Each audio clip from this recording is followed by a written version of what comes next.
Allô les amis de Rayakos, la cobaye non consentante des francs-maçons, qui est marchandisée par l'entreprise ECAT, qui est vendue à plusieurs entreprises, hein, en fait, c'est ce que je me rends compte. Donc Rachel Yasmine Kossa, qui habite donc au 32 rue des Envierges, au troisième étage, appartement 24, hein, à Paris. Donc Rachel Yasmine Kossa, une personne qui est sous emprise magique, quasiment 24 heures sur 24,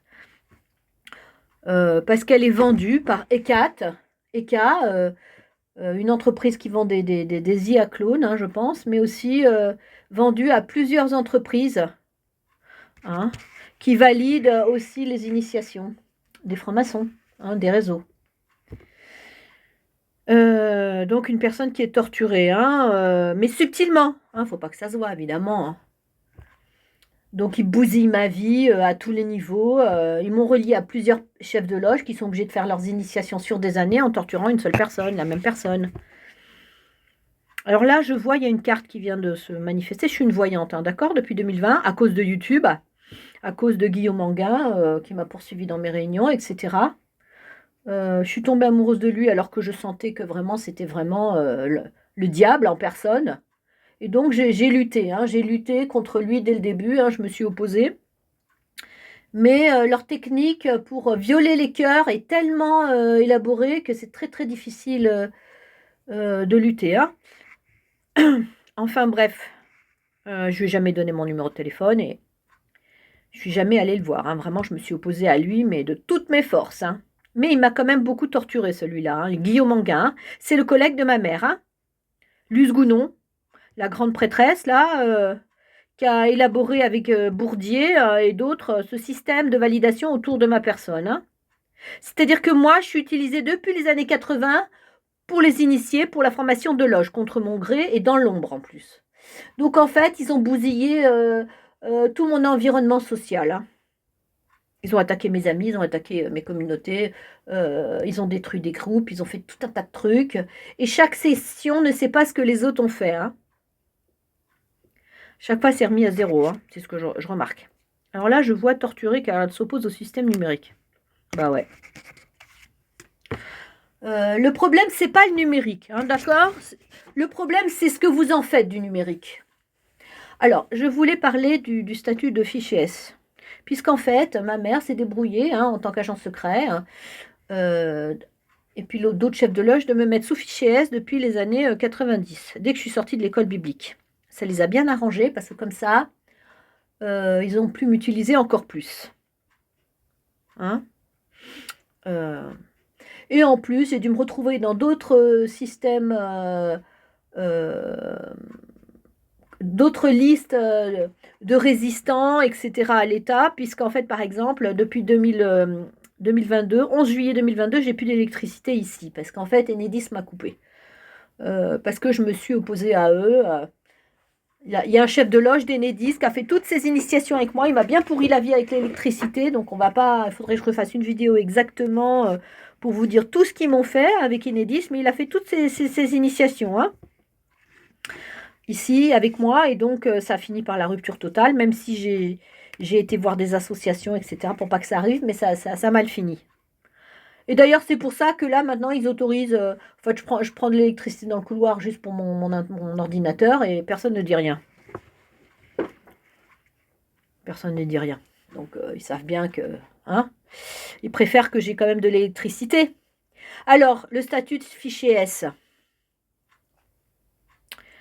Le problème de ce statut de fichier S, c'est-à-dire qu'on raconte à la population citoyenne, ah oui, oui, ce sont des êtres, les fichiers S sont des êtres très très dangereux, ils peuvent déposer des bombes, etc. Et donc, et personne ne sait, par exemple, le citoyen lambda ne sait ce que l'État fait à ces fameux fichiers S. Alors moi, je peux vous en parler puisque moi, je subis les attaques de l'État dans l'ombre depuis des années avec ce statut de fichier S. Euh, et donc, il y a aussi une chose, c'est qu'en fait, l'État pousse ces fichiers S au suicide avec la magie égyptienne. C'est un des trucs. Donc, veut les éliminer. Euh, alors que hein, on pourrait gérer les fichiers S de manière plus humaine, de manière tout en les cadrant, tout en leur disant, écoutez, on vous surveille parce que on croit à ça de vous, on croit que vous allez faire ça, ça, ça, ça, ça, ça, ça. Vous êtes surveillés.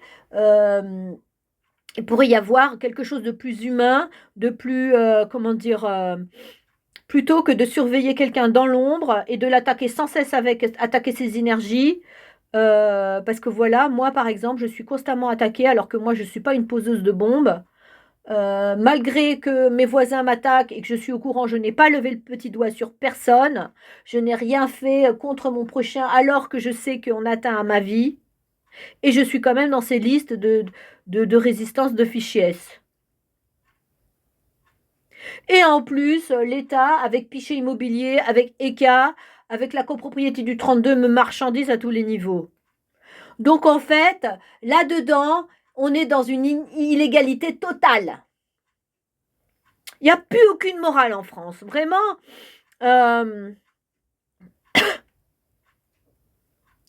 c'est la déshumanisation totale. Voilà. Donc, bon, par rapport à tous ces systèmes de surveillance qui se multiplient à tous les niveaux, et le fait que le citoyen n'a plus le droit au secret. Par exemple, ce matin, je voulais juste, je me disais qu'il fallait que je parte de Paris, etc. Hein, je réfléchissais à ça, mais de manière furtive. Eh bien, j'ai vu dans mes cartes, des cartes, parce que je suis une voyante, hein, j'ai un jeu sur l'avenir, etc., que déjà, les IA clones, il y en a qui se sont déjà décorporés ce matin. Hein, c'est des agents qui apprennent à se décorporer, etc., à posséder les cibles et tout. Déjà, ils ont déjà envoyé un mail au système pour dire que je voulais partir de Paris. Déjà, c'est sorti en 4, c'est-à-dire le présent. J'ai juste pensé, mais j'y pense tout le temps. Qu'est-ce que vous croyez? Je suis marchandisée ici.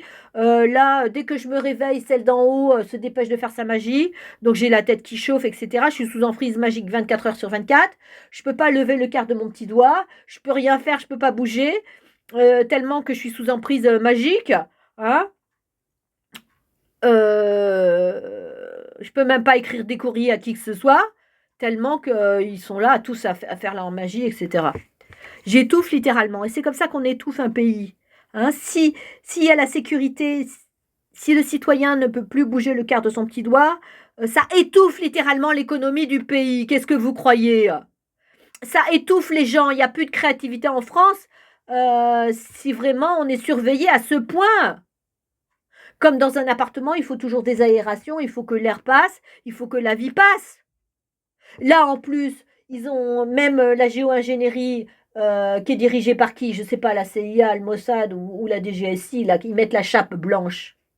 Pourquoi? Parce que ceux qui sont en formation ici, hein, et, ils se sont couchés à 2 heures du matin. Je ne sais pas ce qu'ils ont fait comme rituel hier soir. Qu'est-ce qu'ils ont fait? En tout cas, ils sont rentrés à 2 heures du matin. Et là, samedi matin, la chape. Alors, est-ce que c'est le moment où tout le monde se décorpore? Ça ne m'étonne pas. Bon, là, je divague, je sors du thème. Trop de sécurité, ça étouffe tout le monde, vous comprenez? Trop de surveillance, tout le monde est étouffé. Vous avez assez d'outils pour surveiller les criminels. Euh,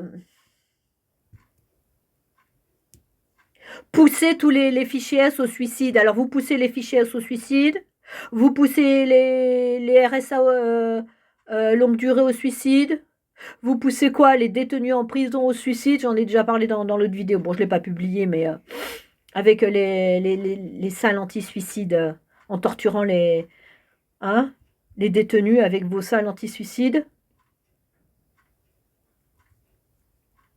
Donc vous poussez les détenus au suicide. Qu'est-ce que vous voulez faire? Vous voulez pousser la moitié de la population française au suicide? Hein, la DGSI française?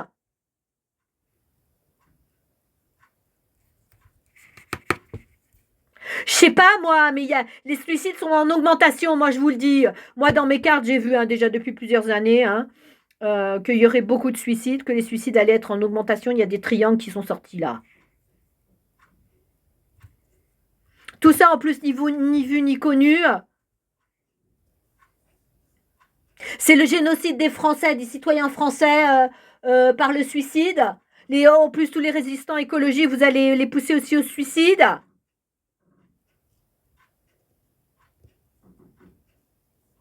Tous les gens qui vous dérangent, vous allez les pousser au suicide. C'est ça avec votre système numérique de blocage, etc.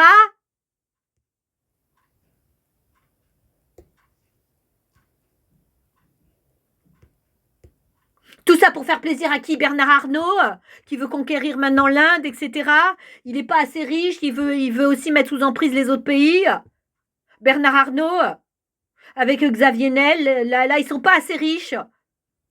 Ils veulent faire quoi avec Bill Gates? Transformer toute la Terre?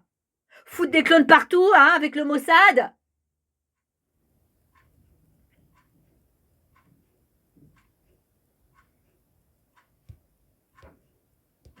Ils veulent se faire quoi? Des tombeaux en or? Mais qui va arrêter ces riches-là? Ces ultra riches qui font n'importe quoi sur la Terre? Qui emmerdent les pauvres en plus? Bon ben voilà, c'était une gueulante.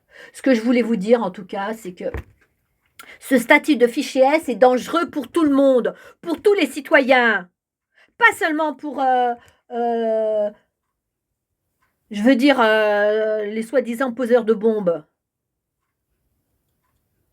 À cause de statut de fichier S, à cause de tout ce que vous mettez en place là, les Français ne peuvent plus bouger le quart de leur petit doigt.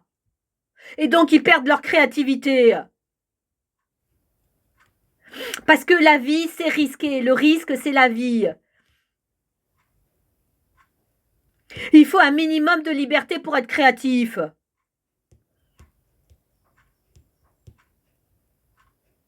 Il faut pas foutre toute la France sous emprise magique. Hein, Michel Gobert? Espèce de sale excité, là, d'en haut. Alors, elle.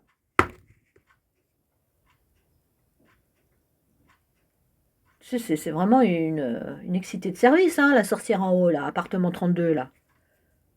Combien elle se fait par jour, elle? 3 000 € par jour? Pour foutre sous emprise la cobaye d'en dessous? Qui a plus rien? Qui a plus de famille, qui a plus d'amis, qui a pas de travail, qui a pas d'électricité, bon ça on s'en fout, qui a pas de chauffage, bon ça on s'en fout, qui peut pas faire ses courses tranquille, qui peut pas acheter sa salade tranquille. Hop, on met un veto sur la salade, sur les endives, on met un veto sur les tomates, on met un veto sur ses bananes. Je veux dire, je peux même pas acheter mes légumes tranquilles. Elle est obligée d'avoir des chaussons troués chez elle parce qu'on lui a volé, on lui vole ses chaussons d'intérieur. Donc elle se fait 3 000 € par jour, hein, la mise d'en haut, là, appartement 32, avec Rodriguez en face, qui gère l'IA Rachel Cossa, l'humanoïde en haut, là. Mais qui c'est qui va me sortir de là? Qui c'est qui va faire arrêter tout ça autour de moi? Cette marchandisation d'un être humain.